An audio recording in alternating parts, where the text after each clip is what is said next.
Good morning, friends. In today's lecture, we are going to study about consequences of dissolution of partnership firm. That is section 45 to section 55. Dissolution के बाद, what are the consequences? What has to be followed? We are going to study today. What they have given on your screen, you can refer that. Effect of dissolution. Now, what are the effects of dissolution you have? First one, what they have given. After public notice,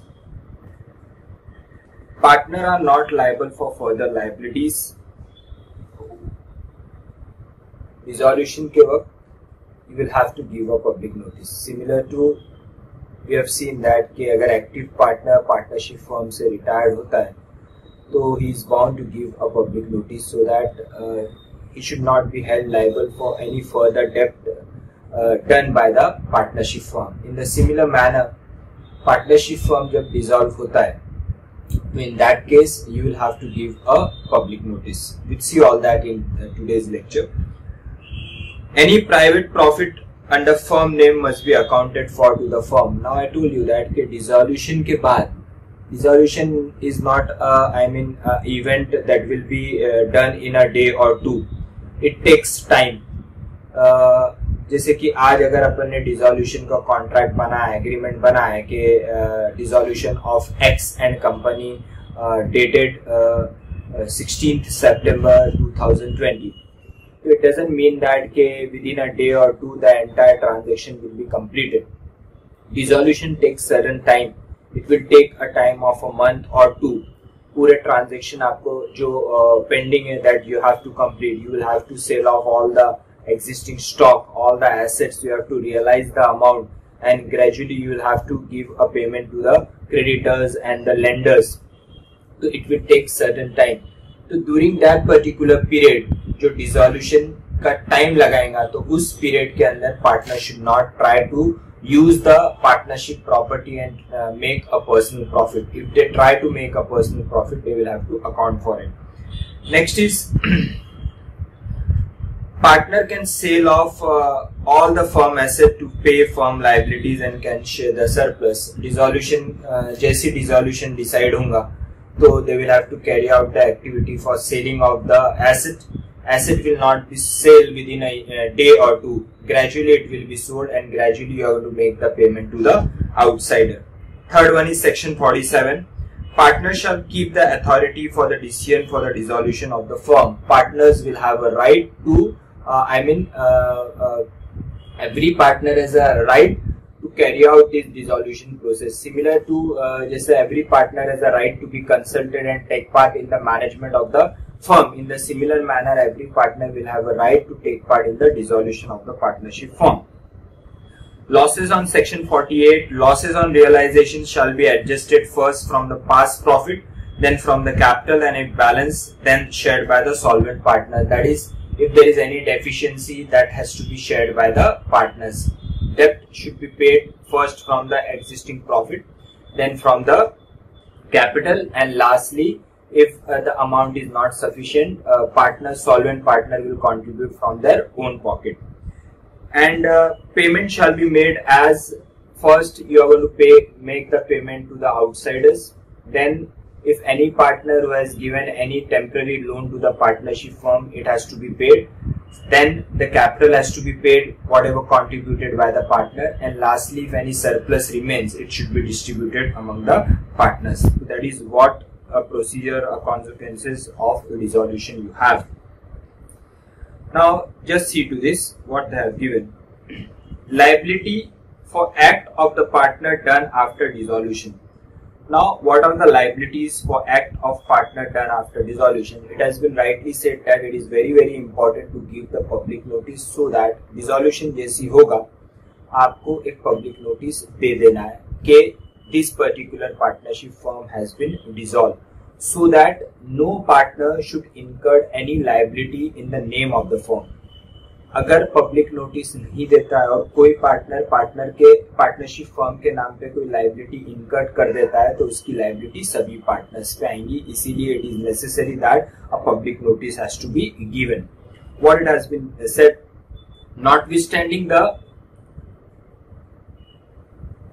Notwithstanding the dissolution of the firm, the partner continue to be liable as such to third party for any act done by any of them, which would have been an act of the firm if done before dissolution until the public notice is given of the dissolution. Now, what is necessary that के जैसे dissolution होगा आपको एक public notice दे देना और outsider को inform कर देना है कि ये पार्टनरशिप फर्म डिसॉल्व हो गया है, so that outsiders will get aware that कि अब कोई पार्टनरशिप फर्म के नाम से ट्रांजैक्शन अगर करता है तो वो गलत रहेगा.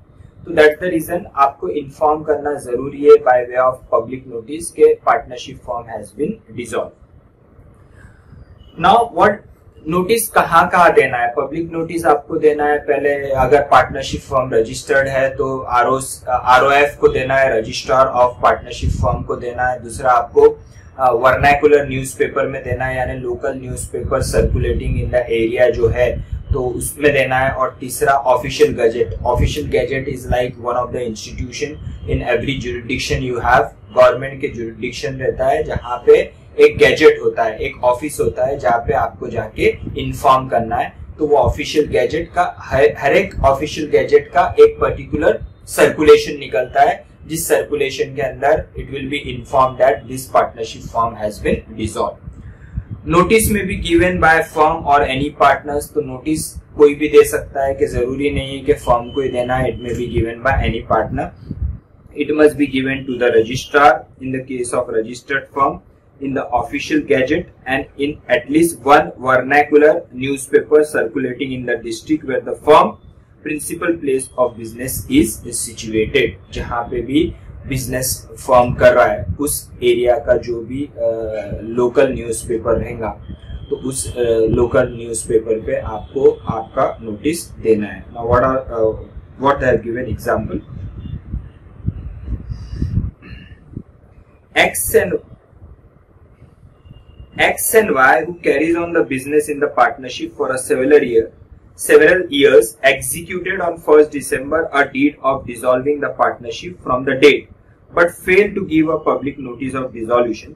On December 20, X borrowed in the firm name a certain sum of money from R, who was ignorant of dissolution. In such a case, Y would also be liable for the amount because no public notice was given. इसीलिए बोला गया है यहाँ पे क्या हो रहा है कि पार्टनरशिप फर्म डिसॉल्व हो गया है, नोटिस नहीं दिया तो एक पार्टनर ने आउटसाइडर से फर्म के नाम पे एडवांसेस ले लिए, लोन ले लिया, दूसरे पार्टनर को ये पता नहीं है. तो यहाँ पे पब्लिक नोटिस नहीं दिया, इसीलिए other partner will also be liable for the debt which has been borrowed by one of the partner in the name of the firm. So it is necessary for the partnership firm or either a partner to give a public notice and inform the outsider that this particular partnership firm has been dissolved. Next, what it has been said. However, there are exceptions to the rules stated in above example, that is, even where the notice of dissolution has not been given, there will be no liability for subsequent act public. लेकिन अगर notice नहीं दिया तो ये जो लोग बोले गए यहाँ पे, ये लोग रिस्पॉन्सिबल नहीं रहेंगे फॉर द डेब्ट of the firm. Who are those? The state of deceased partner, यानी अगर partnership firm has been dissolve on account of death of any of the partner और पब्लिक नोटिस अगर नहीं दी गई तो वो पर्टिकुलर पार्टनर जिसकी डेथ हो गई उसकी प्रॉपर्टी फ्यूचर पार्टनरशिप डेब्ट के लिए रिस्पॉन्सिबल नहीं रहेंगी. In the similar manner, insolvent partner will also not responsible if the notice is not given. And in the same manner, a dormant partner, that is a sleeping partner, that is a partner who was not known as a partner to the person dealing with the firm. तो ये तीन लोग responsible नहीं रहेंगे even if the public notice is not given. Second, what it says, what are the consequences of dissolution. Second one, right of the partner to have the business wound up after dissolution. Now what is important is के जैसे कि सभी partners के पास ये right है to be consulted take part in the management of the affairs of the partnership firm. In the similar manner, dissolution is also a business. Dissolution in the business in the sense कि वो पूरा affair को आपको perfectly carry out करना पड़ेगा. It's not a work of day और two. Earlier also I told you कि अगर एक डिसोल्यूशन का डेट मॉर्निंग में डिक्लेयर किया है तो इवनिंग तक आप पूरे पार्टनरशिप फर्म के दरवाजे बंद करेंगे, डोर्स बंद करेंगे and partnership firm will get close. It's not like that.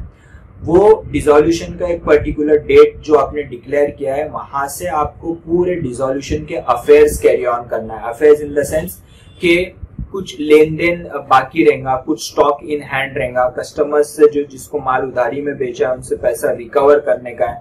तो ये सब चीजें आपको आफ्टर डिसोल्यूशन परफॉर्म करना है. You will have to sell of the existing stock.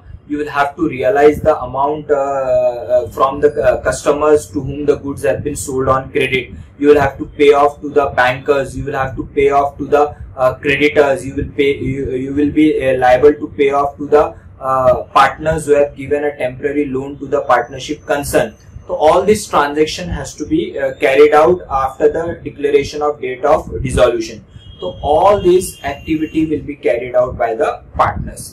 So in that case, every partner or the representative of deceased partner will carry on all these activities, and every partner has a right to take part in the working of dissolution.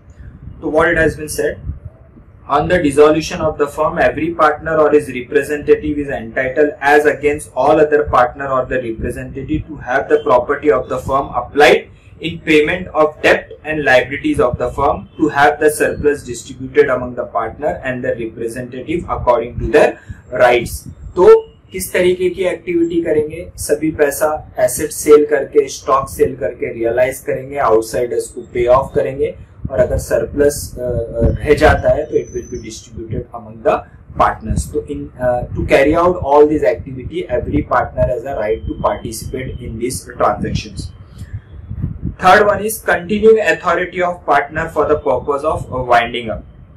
After the dissolution of the firm, the authority of each partner to bind the firm and other mutual rights and obligation of the partner continue so far as may be necessary for the following two purposes.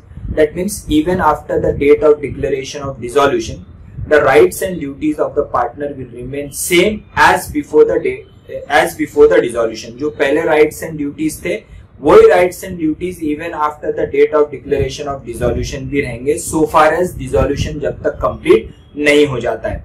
जिस तरीके से every act of the partner will bind a partnership firm, in the same manner even after the date of declaration of dissolution सभी partners की act will bind the other partners also. अगर किसी partner से after the date of declaration of dissolution कोई गलती हो जाती है और लायबिलिटी इनकर्ड होती है, तो वो लायबिलिटी के लिए बाकी पार्टनर्स भी रिस्पॉन्सिबल रहेंगे. To wind up the affairs of the firm, that is disposing of the property, realizing the amount due from the debtors and paying to the creditors, to complete the transaction begun but unfinished at the time of dissolution, that is taking the delivery of the goods order before dissolution and paying for them. The firm, however, is not bound by such act of the partner who has been adjudicated as insolvent. However, if dissolution is on account of declaration of insolvency of any partner, adjudication of insolvency of any partner, तो वो insolvent partner भी partnership firm के act के लिए responsible नहीं रहेगा और partnership firm भी उस इंसॉल्वेंट पार्टनर के एक्ट के लिए रिस्पॉन्सिबल नहीं रहेंगे. What is the third one they have given? Sorry, fourth one. Personal profit earned after dissolution. Now the thing is, section 50 says that after the date of declaration of dissolution, the partnership property should utilize only for the purpose of partnership. No partner should try to utilize the partnership asset to make the personal profit. अगर कोई dissolution की date के बाद अगर कोई partner try to make the personal profit, तो that profit has to be returned to the firm. Personal profit in the sense कि firm का नाम यूज करके अगर कोई भी तरीके का प्रॉफिट कमाने की कोई पार्टनर कोशिश करता है उसके पर्सनल अकाउंट पे, तो it is a duty of that particular partner to return that profit to the partnership firm. तो that is what about personal profit earn after dissolution. Right to impose restriction. What are the right impose what are the restriction imposed on the partner? They have said that in the absence of agreement to the contrary, each partner and his representative is entitled to restrain the other partner from carrying on similar business in the name of the firm or from using the property of the firm for their own benefit until the affairs of the firm has been completely wound up. जब तक dissolution का transaction, जब तक dissolution के पूरे affairs, that is selling of the existing stock, collection from the customer, paying off to the outsiders, ये सब transaction पूरी तरीके से जब तक कंप्लीट नहीं होते, no partner should carry on the similar business to that of partnership firm and should not use the name of the partner. If he tried to use the name of the firm and try to make carry on the business and make the profit, that profit will belong to a partnership firm. तो जब तक ये पूरे affairs complete नहीं हो जाते, जब तक वो कोई भी पार्टनर सिमिलर बिजनेस नहीं कर सकता है. However, where a partner or his representative has bought the goodwill of the firm, he can use the firm name. अगर डिसॉल्यूशन के वक्त जैसे कि सभी assets partnership firm sell off करेगा for the purpose of realizing the money and distributing that particular money among the outsiders and among the partners if surplus remains. तो जिस तरीके से पार्टनरशिप फर्म पूरे एसेट्स बेचेगा, उसी तरीके से पार्टनरशिप फर्म अपना गुडविल भी बेचेंगे. और अगर वो गुडविल, ये कुछ पार्टनर में से कोई एक पार्टनर अगर पार्टनरशिप फर्म का गुडविल परचेस कर लेता है, तो then he can use the name of partnership firm. यानी suppose there are 4 partners X, Y, Z and A. These are the 4 partners and the partnership firm has been dissolved. अब ये partnership firm अपने सभी assets बेच रहा है, उसमें partnership firm ने अपना गुडविल भी बेचा, यानी उसका नाम भी बेचा, और ये नाम किसी आउटसाइडर ने नहीं लिया बल्कि एक पार्टनर ने खुद ने परचेस कर लिया, यानी he has paid the amount and purchased that particular name. तो in that case, as he has purchased the name of partnership firm, he can utilize that name and carry on the business. Further, the partner in anticipation of or upon dissolution of the firm can agree that some of all of them will not carry on the business similar to that of firm within the specified period or within the specified local limits. Such agreement shall be valid and not void on the ground of restraint of trade if restriction imposed are reasonable. Sometimes what happens कि at the time of dissolution, partners among themselves they will make an agreement that कि after dissolution कोई भी partners business का नाम use नहीं करेंगे और ये सेम बिजनेस भी नहीं करेगा कुछ पीरियड के लिए कुछ एरिया में. तो सो फार एज ये रेस्ट्रिक्शन जहां तक के रीजनेबल है, अनरीजनेबल नहीं होना चाहिए कि जिंदगी भर नहीं कर सकते, पूरे इंडिया में नहीं कर सकते. तो so far as the restriction are reasonable, then it will not amount to restraint of trade. Every partner has to follow the rules that has been given in the agreement. Next is return of premium. Return of premium on premature dissolution, section 51. This is very important. Sometimes what happens, a partners when he is admitted in a partnership firm, he is asked to pay the amount of capital as well as amount of goodwill.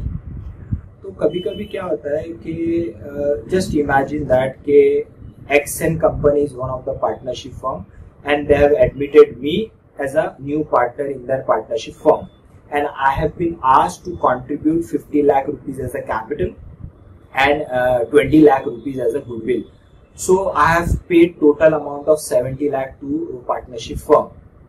Now, what is the entry for capital they are going to pass is cash to capital account. That means my capital will be shown on the liability side of the balance sheet. However, the 20 lakh rupees which I am going to contribute to the partnership firm, जो 20 लाख रुपए as a goodwill मैं जो partnership firm को दूंगा, वो कहीं पे भी books में नहीं दिखेंगे because it will be withdrawn by the partners. Yes or no? what is the entry they are going to pass is cash to old partners capital account, old partners to cash if the amount of goodwill is withdrawn. तो ये goodwill कहीं पे भी नहीं दिखेगा. अब होता क्या है, सपोज कि मैंने 70 लाख रुपए दिए लेकिन बुक्स में 50 लाख रुपए दिखेंगे, क्योंकि 20 लाख रुपए जो है वो या तो पुराने पार्टनर्स के अकाउंट पे क्रेडिट होंगे या वो 20 लाख रुपए पुराने पार्टनर्स बुक्स में से विड्रॉ कर लेंगे. कंट्रीब्यूट मैंने किए लेकिन उन्होंने विड्रॉ कर लिए. अब सपोज 20 लाख रुपए मैंने एज अ गुडविल दिया है और after 1 year itself the partnership form is dissolve. तो उसमें क्या होगा कि मेरा अमाउंट कितना बुक्स में दिख रहा है, ओनली 50 लाख रुपीज. तो मुझे 50 लाख रुपीज ही वापस मिलेंगे. और अगर कुछ प्रॉफिट कमाया तो that is a different matter. अगर नहीं है तो in that circumstances after 1 year I am going to get only rupees 50 lakh. और वो 20 लाख रुपए जो मैंने गुडविल दिए थे दैट विल बी लॉस. तो क्या होता है कि मैं ऐसे सर्कमस्टेंसेस के अंदर पार्टनर्स से एक गारंटी मांगता हूं कि आप हमें बताइए कि आप जो ये 20 लाख रुपए मेरे से गुडविल का ले रहे हो तो कम से कम पार्टनरशिप फर्म मेरे आने के बाद कम से कम कितने साल आगे चलेगा. तो पार्टनर्स, बाकी के पार्टनर्स जो ओल्ड पार्टनर्स है वो मुझे एक गारंटी देते हैं कि कम से कम हम आपको इतना मिनिमम गारंटी देते हैं कि और आगे 10 साल चलेगा. यानी इसका मीनिंग क्या है कि मैं जो 20 लाख रुपए गुडविल के दे रहा हूं वो आगे गारंटी 10 साल चलने के लिए दे रहा हूं. यानी per year I am paying a goodwill amount of ₹2 lakh. Now suppose अगर पार्टनरशिप फर्म 1 साल बाद ही डिसॉल्व हो गई तो देन आपने तो मुझे गारंटी 10 साल की दी थी कि 10 साल चलेगा और 20 लाख रुपए आप दो. तो 1 साल में partnership firm has been dissolve, तो I am entitled to get my proportionate amount return. तो 20 लाख रुपए 10 साल के लिए, तो 1 साल पार्टनरशिप फर्म चला यानी 9 साल पहले ही प्री मैच्योर डिसोल्यूशन हो गया. It is called as a premature dissolution. तो 9 साल के मैंने 18 लाख रुपए एक्स्ट्रा पे किए थे तो वो 18 लाख रुपए मुझे वापस मिलना चाहिए. तो that has been given by section 51. Will try to understand this. Where a partner has paid a premium on entering into the partnership for a fixed term. Premium is nothing but a goodwill amount for a fixed term. In my example, fixed term was 10 years. And the firm is dissolved. Before the expiration of that term, such a partner shall be entitled to repayment of rateable amount of premium for the unexpired period except where the dissolution has been caused. Rateable amount of premium यानी proportionate amount of premium. यानी अगर जितना आपने वादा किया है उससे पहले अगर पार्टनरशिप फॉर्म डिसॉल्व हो गई तो जितने साल पहले डिसॉल्व हुई उतने साल का मुझे प्रीमियम अमाउंट, गुडविल का अमाउंट रिटर्न मिलना चाहिए प्रोपोर्शनेटली. लेकिन डिसॉल्यूशन अगर इन कारणवश हुआ है जो यहाँ पे दिया हुआ है तो उस केस में I will not be entitled to receive the premium amount, proportionate amount return. What are those cases? अगर dissolution is on account of death of a partner, dissolution is on account of misconduct of the partner so admitted, यानी dissolution मेरे वजह से हो रहा है, जिसने 20 लाख रुपए गुडविल के दिए थे मेरे वजह से पार्टनरशिप फर्म को बंद करना पड़ रहा है. तो मैं किस मुंह से प्रोपोर्शनेट अमाउंट मांगूंगा? आई कैन नॉट आस्क, क्योंकि डिसोल्यूशन मेरे मिसकंडक्ट के वजह से हुआ है. तो in that case I will not get a premium amount return. By mutual agreement of all the partners containing no provision for the return of premium, यानी at a start itself अगर agreement हुआ है कि 20 लाख रुपए अगर मैं देता हूं और आपको बोलता हूं कि आप मुझे गारंटी दो कि कितना साल आप मिनिमम चलाओगे, तो आप अगर मुझे गारंटी देते भी हो लेकिन आप ऐसा बोलते हो कि प्रीमियम अमाउंट रिटर्न नहीं मिलेगा, या फिर आप क्लियरली बोल देते हो कि गारंटी कुछ दे नहीं सकते और प्रीमियम अमाउंट अगर आप देते हो तो that will not B return under any circumstances. That means it is already pre decided कि प्रीमियम अमाउंट वापस नहीं मिलने वाला है. तो उस केस में प्रोपोर्शनेट अमाउंट में रिटर्न मांग नहीं सकता हूं. The partner paying the premium gets a proportionate part of the premium where the partnership is dissolve. कब मैं रिटर्न मांग सकता हूँ? कौन कौन से सर्कमस्टेंसेस में मैं प्रोपोर्शनेट अमाउंट रिटर्न मांग सकता हूँ बाकी के पार्टनर से? Without the fault of either of the party, यानी डिसोल्यूशन इज आपने मुझे 10 साल का गारंटी दिया है लेकिन अब डिसॉल्व हो गया, और डिसोल्यूशन किस वजह से हुआ है? आपका मेरा किसी का फॉल्ट नहीं है और वो डिसॉल्व करना पड़ा. तो उस केस में I am entitled to ask for return of proportionate premium amount owing to the fault of both, या दोनों का फॉल्ट नहीं है या दोनों का फॉल्ट है। On account of fault of the partner receiving the premium, on account of the fault of partner receiving the premium, यानी dissolution is on account of you. जो पेमेंट दे रहा है उसके वजह से नहीं हुआ है। अगर पेमेंट देने वाले के वजह से डिसोल्यूशन हो रहा है तो मैं मांग नहीं सकता हूं, लेकिन जिसने प्रीमियम रिसीव किया था, जिसने गुडविल रिसीव किया था, जो पार्टनर ने, उसके फॉल्ट के वजह से डिसॉल्व करना पड़ा है, तो then I am entitled to receive the premium amount proportionately. Due to insolvency of the partner receiving the premium, where the partner paying the premium was unaware of the other embracing circumstances at the time of entering into the partnership. अगर जिस partner ने premium amount receive किया है वो insolvent हो गया और वो उसका इंसॉल्वेंसी जब आपने मुझे एडमिट किया तो उस टाइम पे ही आप इंसॉल्वेंसी के कागार पे थे, लेकिन आपने मुझे कुछ बताया नहीं, आपने मेरे साथ फ्रॉड किया। इसका मीनिंग है आप डूबने वाले ही थे, लेकिन आपने मुझे ऐसा कुछ भी नहीं बताया कि आप ये प्रॉब्लम में, आप फाइनेंशियल डिफिकल्टीज में। आपने मुझे ग्रीन पिक्चर बताया आपके पार्टनरशिप फर्म का और आपने मुझे अपने पार्टनरशिप में एडमिट कर लिया और मेरे से 20 लाख रुपए भी ले लिए, लेकिन with in a year you became insolvent, यानी आप इंसॉल्वेंट हो गए। और इंसॉल्वेंट किस वजह से हुए? ऑलरेडी आप फाइनेंशियल डिफिकल्टीज में थे जो आपने मुझे नहीं बताया और अब आप इंसॉल्वेंट हो गए। तो इस कंडीशन के अंदर मैं आपसे अपना प्रीमियम अमाउंट का प्रोपोर्शनेट अमाउंट रिटर्न मांग सकता हूं। नेक्स्ट इज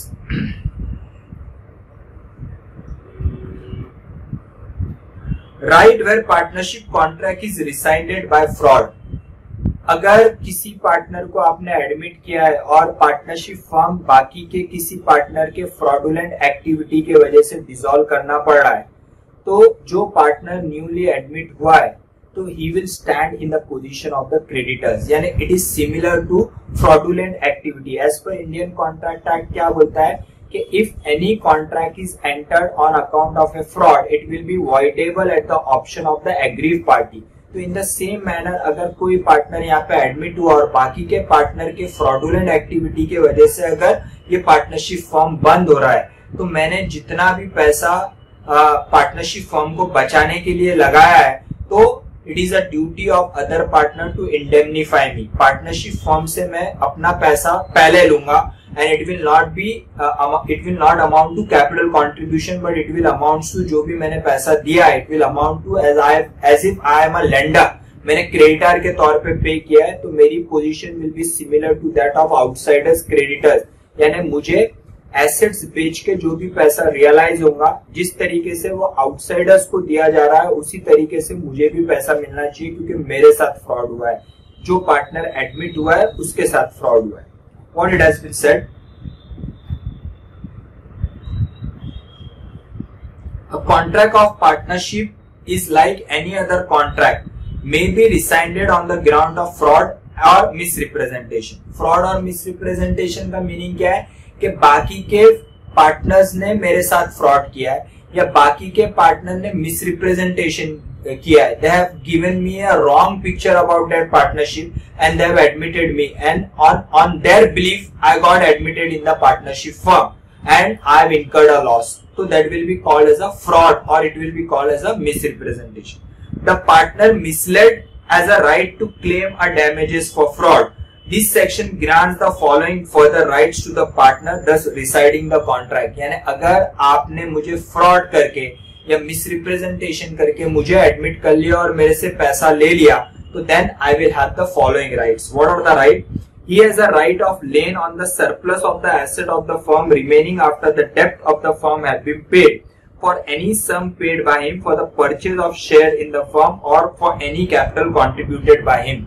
अब हुआ क्या कि आपने गलत चीज बता के, आपने रॉन्ग पिक्चर बता के मुझे एडमिट कर लिया और मेरे से कैपिटल कॉन्ट्रीब्यूशन ले लिया। अब एडमिशन के बाद मुझे पता चला कि आपने मेरे से गद्दारी की है, आपने मेरे साथ फ्रॉड किया है। तो एसेट्स बेच के जो भी पैसा रियलाइज होगा पहले वो आउटसाइडर्स को दिया जाएगा और उसके बाद जो पैसा बचेगा उसमें से सबसे पहले मैं अपना कैपिटल विड्रॉ कर लूंगा। आई will not stand in line with the other partners. I will have a right to withdraw my capital first because you have done the fraud with me. he is entitled to rank as a creditor of the firm in respect of any payment made by him towards the debt of the firm. अगर capital के अलावा अगर मैंने कोई पैसा अपने जेब से लगाया है for the purpose of paying off the डेप्ट, या फिर कोई दूसरी वजह से मैंने अपने जेब से पैसा दिया है, not as a capital contribution but as a temporary loan, तो I will stand in the same manner as if I am a creditor, और मुझे एसेट्स बेच के जो पैसा रियलाइज होगा उसमें से मैंने जो टेम्पररी लोन दिया है वो पैसा मुझे वापस पहले मिलना चाहिए. He has also a right to claim indemnity from the partners guilty of fraud or misrepresentation against all the debt of the firm. इसके अलावा मुझे वो बोल रहा है right to claim indemnity from the partners. मेरा जो भी नुकसान हुआ है वो नुकसान की भरपाई मुझे बाकी के पार्टनर्स करके देंगे. It is a duty of other partner to indemnify me, because आपने मेरे साथ फ्रॉड किया है, तो जो भी मेरा लॉस हुआ है उस फ्रॉड के वजह से I am entitled to recover the loss from the other partners. उसके बाद है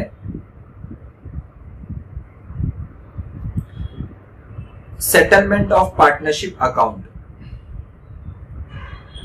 Now how the partnership account will be settled is कि जितने assets आपके पास है, current assets जो भी है या फिर fixed assets जो भी है, you have to sell off all the assets. From those assets first you are going to pay the outsiders. Outsiders में से सबसे पहले आप पे करेंगे जो भी गवर्नमेंट के ड्यूज बाकी है, such as income tax, GST, excise duty अगर है तो all those duties and government taxes will be paid first. Then you are going to pay the secured creditors. अगर उनकी कोई सिक्योरिटी है तो सिक्योरिटी बेच के जो भी पैसा आएगा आप वो सिक्योर्ड क्रेडिटर्स को पे करेंगे. उसके बाद आप जो है वो अनसिक्योर्ड क्रेडिटर्स जैसे कि सप्लायर्स वगैरह जो है उनको पेमेंट करेंगे. उसके बाद अगर पैसा उसके आउटसाइडर्स को पे करने के बाद you are going to pay off the partners, जिसने टेम्पररी लोन पार्टनरशिप फर्म को दिया है उसको पे करेंगे. और लास्टली अगर सरप्लस रहता है, sorry, after paying off the partners loan you are going to pay off the capital of the partner, जो भी बुक्स के अंदर कैपिटल स्टैंडिंग है पार्टनर्स का उसको पे करेंगे. और लास्टली अगर सरप्लस रहता है तो that will be distributed among the partner in the agreed ratio. तो this is how the settlement will be done. You are going to realise all the amount from the sale of the assets. You are going to pay off first outsider डेप्ट. Outsiders में से सबसे पहले पैसा government के जो taxes बाकी है उनको मिलेगा. उसके बाद अगर कोई सिक्योर्ड क्रेडिटर्स है तो वो सिक्योरिटी बेच के, जैसे कि अगर बैंक ने कोई लोन दिया है on the security of the land, तो लैंड बेच के जो भी पैसा आएगा वो सबसे पहले बैंकर्स को दिया जाएगा. उसके बाद जो अनसिक्योर्ड क्रेडिटर्स है जैसे कि सप्लायर्स वगैरह उनको पैसा दिया जाएगा. तो ये आउटसाइडर्स को पेमेंट दिए बाद अगर कोई पार्टनर ने टेम्पररी लोन पार्टनरशिप फर्म को दिया है तो उसको पे किया जाएगा. उसके बाद जो पार्टनर्स का कैपिटल बुक्स में स्टैंडिंग है उसको पे किया जाएगा. और उसके बाद अगर सरप्लस रहता है तो surplus will be distributed among the partners. What it has been said, the settlement of accounts between the partner upon dissolution of the firm is to be effected in the manner provided in the partnership agreement. In the absence of agreement between the partners regarding the method by which the accounts of the partner are to be settled, the following rules stated in section 48 shall apply. Losses including deficiency of capital shall be paid first out of the profit, next out of the capital, and lastly if necessary by the partner individually in the proportion in which they were entitled to share the losses. Deficiency का meaning क्या है कि if the assets of the partnership firm are not sufficient to pay off the outsider's liability, so in that case outsider's liability will be paid off first from the existing जो भी profit है, from the जो भी आपके पास assets वगैरह उसमें से pay off होगा. और even after selling off all the assets you are not able to pay off the outsider's debt, so that means there is a deficiency that will be called as a loss. So that loss will be shared by the partners in their in the ratio in which they were entitled to share the profit. Now just imagine that कि आपके डेप्ट जो है वो 7 लाख के और आपके asset realise जो हुए वो 5 लाख रुपए के ही हुए, तो then there is a loss of rupees 2 lakh. So that 2 lakh rupees का loss has to be contributed by the partners. Further what it says,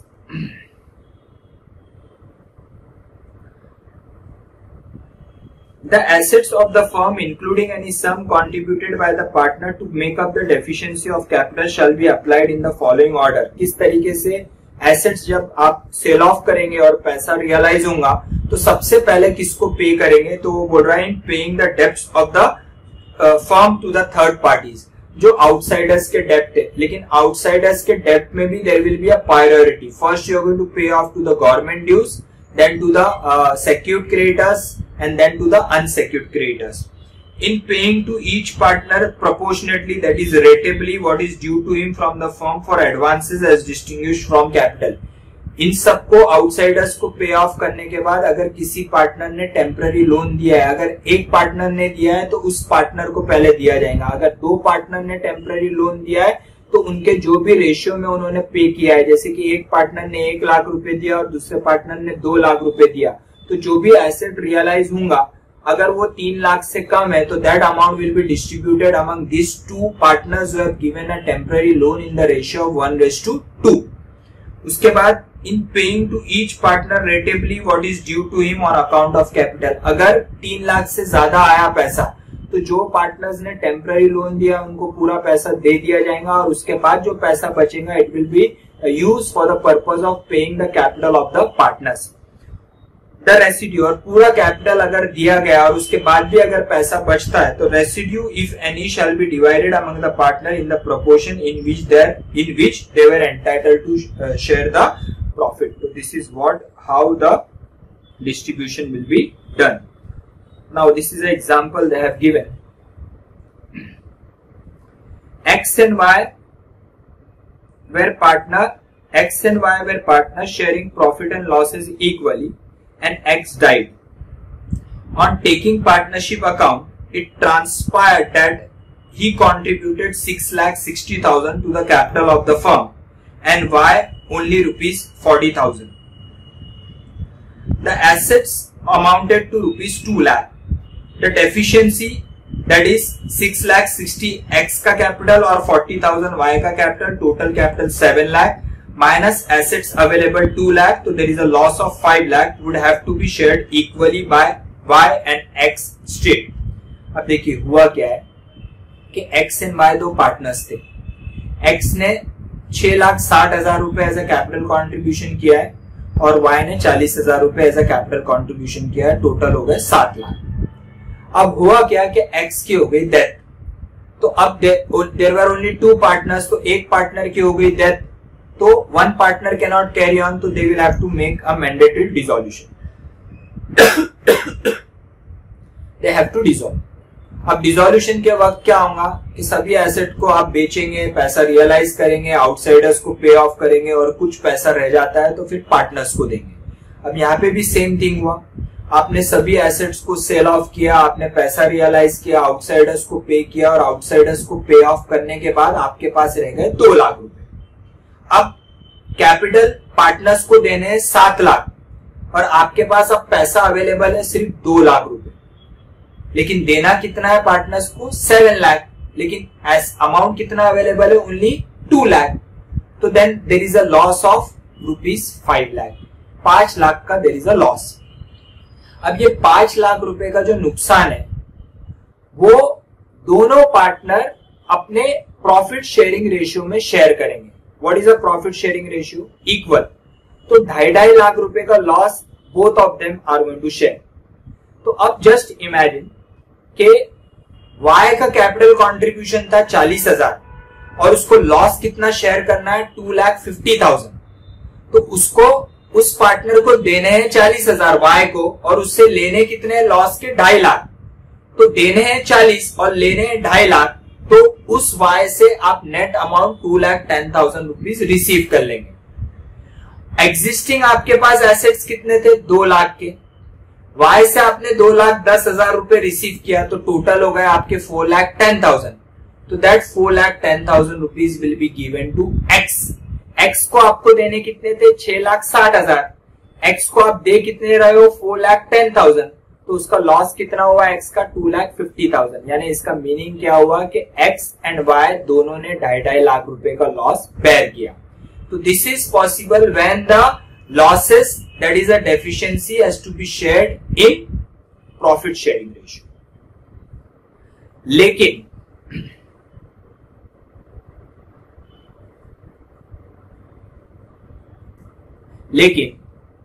अब इस एग्जाम्पल में यहां पे क्या दिया हुआ है कि partners are sharing the losses in the profit sharing ratio and deficiency will be shared by partners in their profit sharing ratio. Partners are sharing losses, deficiency in profit sharing ratio. लेकिन अगर just imagine अगर agreement ऐसा है कि partners will share the losses,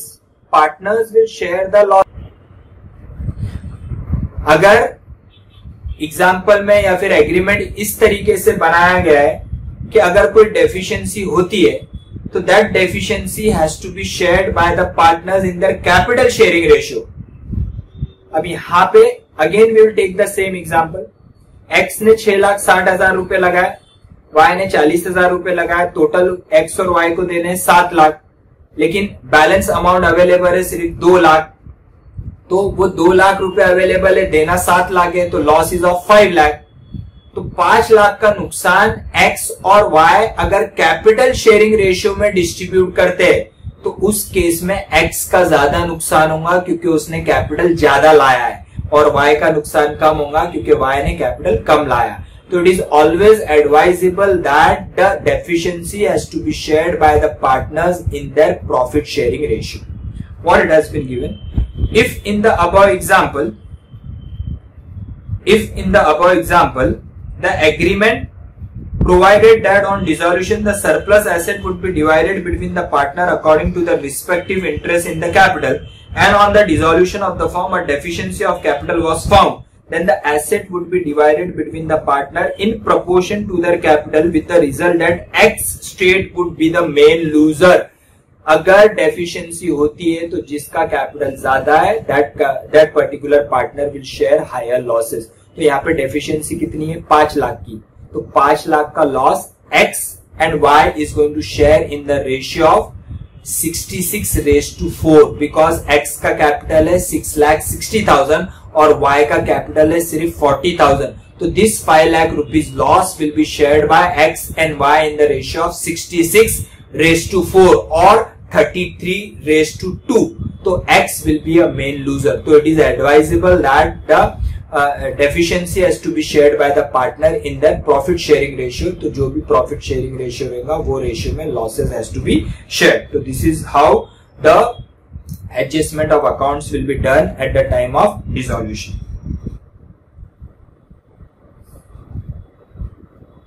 Then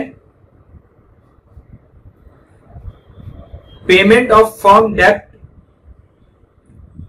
and separate डेप्ट।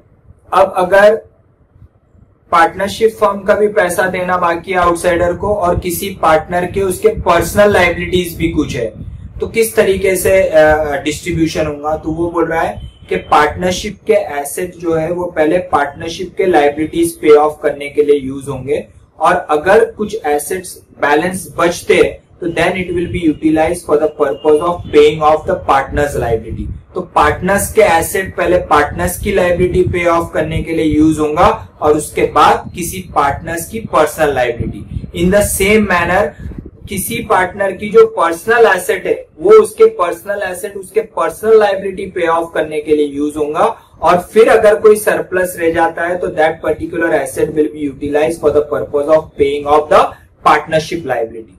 तो partnership के asset partnership के liability के लिए यूज होंगे और किसी पार्टनर्स के पर्सनल एसेट उसके पर्सनल लायबिलिटी के लिए यूज होंगे, और अगर सरप्लस रहते हैं तो then it will be change interchangeable. What it has been said, where both the debts due from the firm and debt due from a partner in his individual capacity exist, the following rule stated in section 49 shall apply. The property of the firm shall be applied for the payment of firm's debt first, and if there is any surplus, then the share of each partner shall be applied in payment of its personal debt, that is separate debt. The separate property of any partner shall be applied first in the payment of his personal debt, that is separate debt, and surplus if any in the payment of debt of the firm. Partnership firm की assets partnership firm के liability के लिए use होंगे, और अगर surplus रहता है तो पार्टनर्स की लायबिलिटी के लिए। पार्टनर्स के एसेट पार्टनर्स के पर्सनल लायबिलिटी के लिए यूज होगा, और अगर सरप्लस रहता है तो that asset will be utilise for the purpose of partnership liability. Next is sale of goodwill after dissolution. The rules relating to the sale of goodwill upon dissolution of the firm are as follows. While winding up the affairs of the firm after dissolution, the goodwill shall, subject to the contract between the partners, be included in the asset, and it may be sold either separately or along with the other property of the firm. I already told you that के partnership firm का goodwill will also be sold along with the other assets. जो भी assets tangible है, जो भी asset current asset है, along with those current asset and tangible asset, this intangible asset, that is goodwill, will also be, that is a name of the partnership, can also be sold to either outsiders or either to any of the partner. After the sale of goodwill, any partner of the dissolved firm can carry on the business competing with that of the buyer of the goodwill and can advertise such business. In the absence of the contrary to the contrary, the seller of the goodwill, that is a partner of the dissolved firm, cannot use the firm name, represent himself as carrying on the business of the old firm, cannot solicit the customer of the old firm. अभी suppose partnership firm ने अपना goodwill यानी नाम किसी outsiders को बेचा, तो क्या पार्टनर्स इंडिविजुअली सेम बिजनेस कर सकते? अगर जिसने भी गुडविल परचेज किया है उसने अगर पार्टनर्स पे कोई रेस्ट्रिक्शन नहीं डाला है तो ये पार्टनर्स सेम बिजनेस कर सकते हैं, वो बिजनेस का एडवर्टाइजमेंट भी कर सकते हैं। लेकिन क्या वो नहीं कर सकते? वो ये नहीं कर सकते कि जो नाम ऑलरेडी बेच दिया है तो ऑब्वियसली वो नाम यूज नहीं कर सकते। वो किसी आउटसाइडर्स को as a partnership firm partner represent नहीं कर सकते, और दूसरा उस पार्टनरशिप फर्म के कस्टमर को सॉलिसिट नहीं कर सकते। सॉलिसिट का मीनिंग मैं ऑलरेडी आप लोगों को बता चुका हूं। तो यहाँ पे अगर जिसने भी गुडविल परचेज किया है उसने कोई रेस्ट्रिक्शंस नहीं डाला है पार्टनर्स पे, तो पार्टनर्स सेम बिजनेस कर सकते और एडवर्टाइज भी उस बिजनेस का कर सकते, लेकिन नाम यूज नहीं कर सकते, क्योंकि नाम बेच के आपने पैसा ले लिया है, और फर्म को रिप्रेजेंट नहीं कर सकते, और उस पार्टनरशिप फर्म जिसका आपने गुडविल बेचा है उसके कस्टमर को आप सॉलिसिट भी नहीं कर सकते। लेकिन इसके कॉन्ट्ररी क्या सामने वाला आपके ऊपर रेस्ट्रिक्शन डाल सकता है? तो बिल्कुल डाल सकता है। अगर वो अच्छा खासा आपको पैसा दे रहा है तो आप पे रेस्ट्रिक्शन डाल सकता है कि आप ये नाम यूज नहीं करेंगे, आप ये बिजनेस भी नहीं करेंगे, ये एरिया में नहीं करेंगे, और वो restriction will be it will not amount to restraint of trade as per the Indian contract act. It will be a valid restrictions so far as those restrictions are reasonable. It should not be unreasonable. Agreement in restraint of trade. Any partner of the dissolved firm may make an agreement with the buyer that such partner will not carry on a business similar to that of firm within the specified period or within the specified local limit, provided the restriction imposed are reasonable. If the restrictions are reasonable, then वो restriction will not amount to restraint of trade. Then last topic under this particular chapter is mode of giving a public notice. अगर partnership firm registered है तो वो circumstances के अंदर partnership firm will have to give a notice in 3 sector. 1, they will have to give a notice to the ROF, registrar of partnership firm. Second notice they will have to give in an official gazette, and third one they will have to give a notice in a vernacular newspaper of a local area. और अगर partnership firm registered नहीं है तो then they will have to give a notice in the official gazette and vernacular newspaper. This is what it covers under section 72. What it has been said, a public notice under this act where it relates to retirement or expulsion of a partner from a registered firm or to the dissolution of a registered firm or to the election to become or not to become a partner in the registered firm by attaining a majority who has been admitted as a minor for the benefit of partnership, by notice to the ROF under section 63, by publication in the official gazette and in at least one vernacular newspaper circulating in the district where the firm to which it relates has been place or principal place of business. In other cases, that means where the firm is not registered, by publication in the official gazette and at least one vernacular newspaper circulating in the district. तो इस तरीके से आपको notice देना है। अगर registered है तो 3 जगह देना है, और अगर रजिस्टर्ड नहीं है तो 2 जगह देना है। तो this is what all about a partnership act 1932। I hope you have understood the entire chapter. Still, if you have any doubt, please speak me. Bye everyone.